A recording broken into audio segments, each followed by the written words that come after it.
Welcome back to Flint Creek Transport. My name is Justin.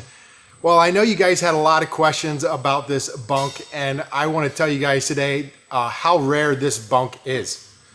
So I was doing some digging and finding out information, and thanks to a couple of my friends, I was able to find out the guy that actually built this sleeper, and he's here with me today. So here's Randy Whitmer. Hello. So Randy's from Pennsylvania? Got it. And so Randy will give you the story on this sleeper, and it's pretty crazy. So if I am getting this right, Randy, this is one of 3 sleepers. That's correct. That was built. That's correct. By me. Yeah. So what kind of gave you the inspiration, or like, why did you choose a 36-inch? The 60 inches had just come out, and I thought, boy, it'd be neat to have a 36-inch because of the length law back then being 55 feet and 60 feet. You couldn't pull much of a trailer. Yeah. And I thought, there's a lot of 36-inch bunks out, but if they could have the aerodyne like the 60 inches do, that would be really neat. And I called Kenworth. They said they had no intentions of making a 36-inch.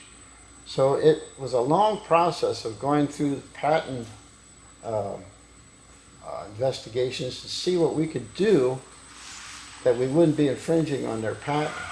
Yeah. And as it turned out, with fiberglass products, which these are, if you made any change that your product wouldn't fit in the mold that theirs came out of, it was okay. And that was solved in federal court.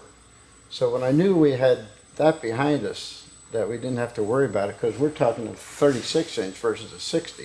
Yeah. So our mold isn't going to be fitting in the 60-inch mold. For those of you guys that don't know what I'm talking about, the very common sleeper here is a 60-inch sleeper. There was quite a few of those sleepers made, and right here I have a 60-inch AERO 1 sleeper. So this is 60-inch sleeper. This just gives you an idea what it looks like, and the one that's rare is this 36-inch over here. So you can see it is not near as big. So Randy, what did you do to get this 36-inch built? Like, when I determined that this is what I wanted to do, is build a 36-inch bunk. I knew I needed to get a 60-inch to get a mold off of, because I didn't know all these curvatures and everything. So they only made... At the time you were driving... I was driving a 1978 cab over aerodyne, which they had just come out with. So I knew I needed to get a mold off of a truck, but the new ones had just come out and I didn't have money to afford them. In 1976, Kenworth made 41 what they called the bicentennial, or the BIT 200, I think they designated it as. And so I was looking for one, but being they only made 41 and they were scattered all over the country. This is 1980 now, so they were 4 years old. I met a guy coming through Chicago, and I quick grabbed the CB radio with all the noise and static and everything. I just grabbed it and said, "Hey, you want to sell your truck?" He said, "Yeah." I said, "Give me your phone number." So within a few seconds, I copied his phone number. I said, "When will you be home?" We didn't have cell phones in those days. He said, "Tomorrow night." So I called him the next night, and his wife said, "He's not going to make it home tonight. It'll be tomorrow night. He's in Detroit." I said, "I'll call him tomorrow night." So I called him the next night, and sure enough, he said he'd sell it, but he wanted to sell the truck and trailer. I said, "I'm not interested in the trailer." He said, "I don't want to part with just one. I want to sell them together." So I turned around, bought them both, and decided that I'll sell the trailer and just use the tractor to get my mold off of. But we bought it. I packed it in the shop. We pulled the sleeper off, which looked just like this one over here. It was white with red and blue stripes, and it had the gold presidential seal on to celebrate our country's 200th anniversary. And I took the bunk off the minute I got it home. Didn't make any trips with it at all. And we took it to a fiberglass shop, and they took a mold off the 60-inch bunk, and then they made a top, a 60-inch top. Then they cut 2 feet out of the top, glassed it back together, and then they made another mold off of that and made another top, which was the first one that you'll see in pictures later on. And then this was number 2 that came off, and then we did 3, and we got sued by Paccar for infringing on their patent. which I found out from a guy in Ohio that was doing the same thing with cab overs. They filed a suit against him, and he said he's got $20,000 into it, and he's probably halfway through in legal fees trying to settle it. But I said, I don't have 20,000, I don't have 40,000. I've used up all my money doing all the research and development. So Kenworth said that we want to witness destruction of your mold. So Kenworth reached out to you? What happened was after the first one was done, I gave the extra pictures from a professional photographer to the owner of the truck. He sent them into Overdrive magazine, which is a big magazine at the time, and he got Truck of the Month. And that's this truck, right? That's this truck, yeah. And do you know what edition that would have been in the Overdrive magazine? I have a copy of it. Oh, you have a copy I of have it? a copy of it Yeah. right here. Yeah, this one right here. So this would have been August 1980 that we would have had it finished and completed. And let's see if we can, I had a bookmark in here. See if we can find it quick. Page 67, where are we at here? There we go. This was the first 36-inch Aerodyne that we did. And it was right after it was completed that the owner sent the pictures in to Overdrive magazine. It came out. One of the top level guys at Kenworth saw it, took it into the president's desk and laid it on his desk and said, this is what I think we should be doing. And his boss said, find out where this guy's from. They found out, and they filed a lawsuit against me for infringing on their patent. So that was the start of the downward trend of building 36-inch Aerodynes. And they wanted to witness destruction. They wanted to have a team come out and witness destruction of the mold. And I said, why don't you let me make these things, and if you see there's enough of interest, then you could put them on your new truck line. And I said, doesn't that make sense? And they said, well, we'll take a look at the mold. If it looks like it's quality mold and we ever decide to use it, we will reimburse you for your R&D costs. I said, well, that's better than me having to pay out. I'll stop making them, but if you ever use it, then I get paid back. So years went by, and we didn't hear anything. And somebody said, oh, I've seen 36-inch Aerodynes. And I said, well, it had to be one of the three that I did, because that's all that's out there. And they said, no, this one was on a truck in Australia. And I thought, well, that's strange, because they're not supposed to use my mold to make them unless they reimburse me. So I called my attorney and asked him to look into it. And he said that when they signed an agreement with me not to make any 36-inch Aerodynes unless they reimbursed me, he said that agreement was only good in the United States, and the ones they're making are in Australia, so that we can't really go after them because the agreement only held weight in the United States. So that was the end of it. So you turned in the mold and all that, or you would have had to pay big money. They came and got it and put it on the back of a pickup truck. Two guys from Kenworth from Chillicothe, Ohio. And we strapped it on and they went out the lane. Yeah. And I put a little caption on there, out the lane and down the drain. Yeah. You probably had a lot of money wrapped up in that. Have quite a bit, quite a few thousand. Wow. And going through the process until we had what we wanted and started doing it. Really, with the understanding that because my product wouldn't fit in their mold, we were legal. Yeah. But what I didn't realize is anybody can sue anybody for anything. And whether you're right or wrong doesn't matter. Yeah. It's if the guy you're suing has enough money to fight you. Yeah. And they had the best patent attorney firm in the country out of San Francisco representing Paccar. Yeah. And I said, I can't stand up against them. I think it's amazing. Some guy in Pennsylvania that's building a couple bunks gets Paccar's attention. Yeah. Well, apparently it stemmed from one of the top level guys at Kenworth that wanted to do the 36-inch Aerodyne, but his boss wouldn't buy off on it. And then when he got the opportunity to do it in Australia, he did it. Yeah. And that's where I know that a bunch of you guys from Australia have been commenting and saying, hey, this bunk's all over in Australia. I mean, we have them. And I don't know if you can still order them in Australia or not, but I've seen, guys have sent me pictures of this bunk or like bunks like this in Australia. Yeah. And they look, I mean, it's identical. It's a 36 inch and it looks very similar. Yeah. Can you tell us a little bit about like this bunk? Guys, this bunk I have not gone through. We basically pulled this off the truck, left everything in it, and maybe tell them a little bit of what you put in the bunk. Yeah. And how you build it. Let's go back to the first one that I did. The guy didn't want anything, any extras. He just wanted the Aerodyne top. So that's what we did, and we made new interior panels that went the whole way up, diamond tough, and he was happy. But I wanted to do a little bit more with it. Being as we had the headroom, I wanted to do more with it. So this one gave me the freedom to go in and do what I had in mind. Which what we did was we took the top bunk, or took the bunk and put it on a hinge, and even to back up a little further, the access to the bunk was a window that you had to crawl through to get into the 36-inch bunk. So we had to take the paddle and make it the big full opening and flare the edges on the bunk and on the cab of the truck. So that was how we got into the truck. Then we put the bed on a hinge so it folded up. We put a refrigerator and a sink with running water on the passenger side of the truck. And on the driver's side of the truck, we put a bench seat. So when you folded the bed up, you could go back and sit down.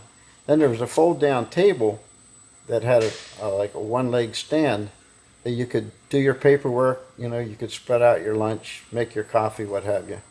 So it had a lot of versatility. And then there was a shelf above the sink that you could put a TV on, or in this day and age, you could have a microwave. Back then, we didn't have inverters for trucks, so you didn't have microwaves. But nowadays, you would put a shelf there with maybe a microwave, and so you'd have everything you need. So that's kind of sums up what we did to this one. Now, it's like, what, 40 years later? And it doesn't look quite the same shape as it did. Yeah, and I was going to ask you, so what year did all this take place? Yeah, this would have been in 1980 into the beginning of 81. So 1980, 81. Yeah. Wow. Yeah, the first one we completed, and he sent the pictures in. I think, what was the date on there? It's 1980. August of 80. August. Yeah, August of 80. Yeah, so maybe toward the end, this one would have been finished maybe toward the end of 80. Okay. Beginning of 81. Interesting. That's a few years before I was born. Is that right? Yeah, for you guys that want to see that, yeah, this did have a sink and running water and all that, is you can look right down in there and you can see the tank. I think that's the tank still in there. Yep, the tank's still there. Here's the sink. There was the faucet. Here's the switch is broken off, but that's where you turned it. Then we had to keep the faucet down below because when the bed came down, it landed right on top of here, so we couldn't have like a faucet that stood up. It had to be down. But it was enough to wash your dishes or fill a cup of water, you know. Mainly wash dishes, shave, brush your teeth, what have you. Yep. So you had a clean water tank and a gray water. Gray water we just drained on the ground. Wasn't Okay. really anything other than, you know, toothpaste water that or some. So back in the day, like this looked like it had like a wood floor. Is that what It they did. did? They all had wood floors. Yep. Here's the wood floor. Looks like the heater unit is bolted. So that's like to a it. little bunk heater. Yep. Yeah, That's a bunk fact. heater. That's still got a Kenworth stamp on it. You see Yeah. that? Mm-hmm. Yeah, that would have been factory. Interesting. So would that have come out of a big bunk, or did you order that? No, that was in the 36-inch bunk Okay. from the factory. Yep.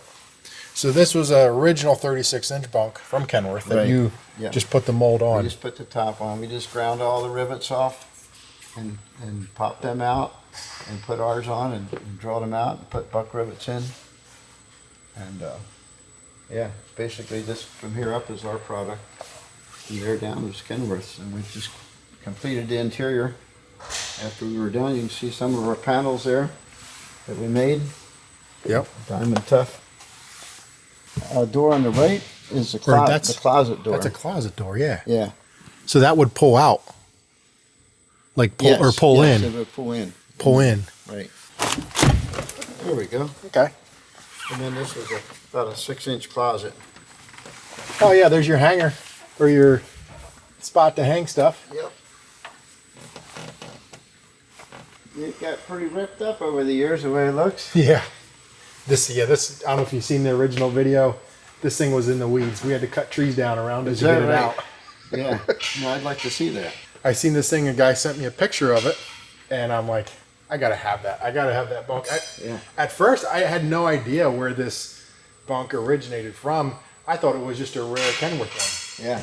And so I texted it to one of my buddies in PA, and I think that's how I got a hold of you. Yeah.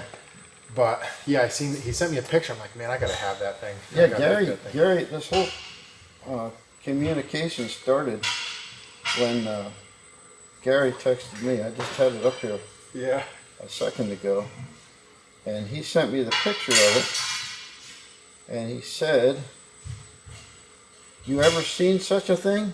Yeah. And you're like, I built it, huh? And I'm thinking, that has to be one of the 3 that I built. Yeah. And I said, that looks a lot like my 36-inch bunks that I built in the mid-'80s. Can you tell me more about how you got this picture? He said, there's a guy in Penn Yan, New York, that has it. The town I was born in. And then we started the conversation. He said, do you mind if I give him your number? Yeah. So, yeah. So very interesting. Yeah. So this is number 2. First bunk was that base one, and then this one. Yeah. And then the third one would have been... Third one I sold to a guy from Ohio. He, again, didn't want anything inside. He didn't even want it painted. Yeah. And so we sold it to him. And meanwhile, we were in the agreement phase with Paccar in settling the lawsuit. And so we felt fortunate to at least get that one sold. Get that one out, yeah. Before they... And they didn't say anything about, not selling anymore. I mean, they no, but just recently I was on the internet trying to do some homework on this thing, and I found out that Kenworth custom built 2 36-inch bunks. Oh, they did? In recent years. I'm not sure what year they were done, but yeah, they were custom built by Kenworth. So Kenworth has 2 36-inch AERO ones? I don't know what they were. Okay. Yeah, I'm not sure if they were like studio sleeper style, or if they were this style. Yeah. Yeah, I'm not sure. What our goal, we want to try to get this thing fixed back up. I don't know if we'll go to all the extent of the running water and all that stuff, but we want to try to get it back. We've got to put a floor, obviously, some of that stuff into it. But well, I am really interested in seeing the progress you guys make on it and seeing the final product. Yeah. And, for sure. That'll be exciting. Yeah. To see it being rebuilt. Yep. And see it put back on a truck again. And what type of tractor are you thinking about? Well, I'm hoping to find it like I'm like this mid-'90s guy. I like the 90s, mid to late 90s. So I want to try to find like a true flat glass cab on a W900L and then put it on that. Okay. And then a lot of our trucks, I don't doll them up with all the lights and stuff like that. It's more just a basic work truck, and that's what I'm planning to do. Just keep it nice and clean, nice clean look, nothing crazy. So, what color are you thinking of painting it? I didn't decide on the color yet. Yeah. But so the color of this bunk originally, when you sold it, was what color was it? Yeah, let's step over here and take a look at this. The album here. This would have been, the base color was a charcoal, it was DuPont Imron, and the red I think was called a Firethorn, if I'm not mistaken. Oh, okay, there it is. Yeah. Yeah, I don't know if there's a better picture of it. Can you see what that, let me peel this back. Okay. But that would have been what it looked like when it went out our door. This was the first one that got sent into Overdrive magazine. And then this was the third one that we sold to a guy in Ohio. But like I said, these two were just basic interiors. This is one that we went a little overboard and tried to pack as much as we could into a 36-inch space. Yep.